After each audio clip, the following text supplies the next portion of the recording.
Welcome to Concrete Block, the podcast where we dive into the latest news and current events shaping our world. I'm your host, Walter. Today, we're going to explore a complex and developing story that has been unfolding in Venezuela. The country has been under intense scrutiny after U.S. forces seized longtime authoritarian leader Nicolas Maduro, and the Trump administration announced it would be running Venezuela. As pressure grows on the interim leadership in Caracas to speed up the release of political prisoners, Venezuelan opposition figure Maria Corina Machado is set to meet with President Donald Trump this week. This meeting comes amid concerns over the legitimacy of the current government and the fate of hundreds of prisoners jailed under Maduro's regime. Machado has been sidelined by Washington since the U.S. took control, with the Trump administration instead working with acting President Delcy Rodriguez, a former Maduro ally. Despite this, Machado remains a key figure in Venezuelan politics, having been awarded the Nobel Peace Prize in 2025, which she dedicated to President Trump. The situation on the ground is tense, with relatives of prisoners growing restless as they wait for their loved ones to be released. While the government claims to have freed over 100 prisoners, rights groups estimate that only about 50 have actually been released, and many more remain behind bars. The international community is watching closely, with Pope Leo XIV being urged to intercede on behalf of the prisoners. The pontiff recently met with Machado at the Vatican, where she requested his help in securing the release of those still detained. As the situation continues to unfold, it's clear that Venezuela is at a crossroads. Will the country be able to transition to democracy, or will the current power struggle lead to further instability? We'll be keeping a close eye on developments and bringing you updates as more information becomes available.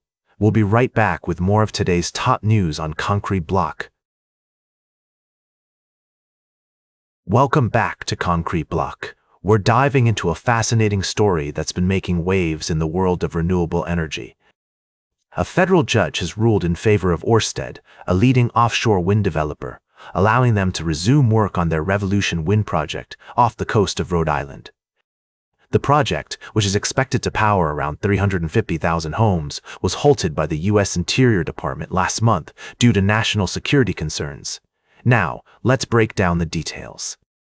The Interior Department had ordered a 90-day suspension of 5 East Coast wind farm projects, citing concerns that the massive turbines could interfere with radar systems. However, Ørsted and other project owners argued that this decision was arbitrary and capricious, and that it would cause significant financial losses. The judge's ruling is a significant victory for the renewable energy industry, which has been facing numerous challenges under the current administration. The Trump administration has been rolling back climate policies and promoting fossil fuels, but this decision suggests that the courts may be pushing back against some of these efforts. It's worth noting that this isn't just about Ørsted or the Revolution wind project, it's about the broader implications for the offshore wind industry as a whole. With several other projects facing similar challenges, this ruling could set an important precedent for the future of renewable energy in the United States. As we consider the impact of this decision, it's essential to weigh the competing interests at play. On one hand, national security concerns are legitimate and must be taken seriously. On the other hand, the need to transition to cleaner energy sources is becoming increasingly urgent, and offshore wind has the potential to play a significant role in that transition. Ultimately, this story highlights the complex interplay between policy, politics, and the environment.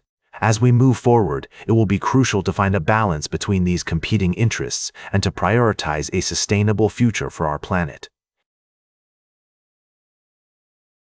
Welcome back to Concrete Block.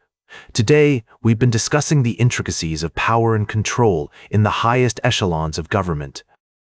As we dive into our final segment, I want to bring to your attention a developing story that highlights the delicate balance between the executive branch and independent agencies. It appears that the Federal Reserve, a crucial institution responsible for setting interest rates and regulating the economy, has become the latest target in a series of power struggles between the administration and the financial sector. The U.S. Attorney in D.C., Jeanine Pirro, has launched an investigation into Fed Chairman Jerome Powell, allegedly over an expensive renovation project. Now, some might argue that this investigation is a legitimate exercise of executive authority aimed at rooting out waste and corruption. However, others see it as a blatant attempt to exert control over the Fed and undermine its independence. As former New York University School of Law Dean Trevor Morrison noted, the Supreme Court's decision in Trump v.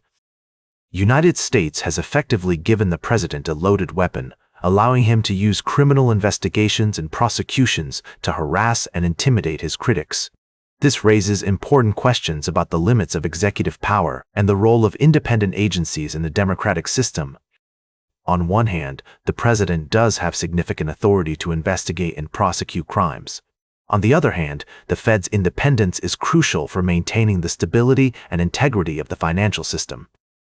As we consider this complex issue, it's essential to remember that the balance of power between the executive branch and independent agencies is a delicate one.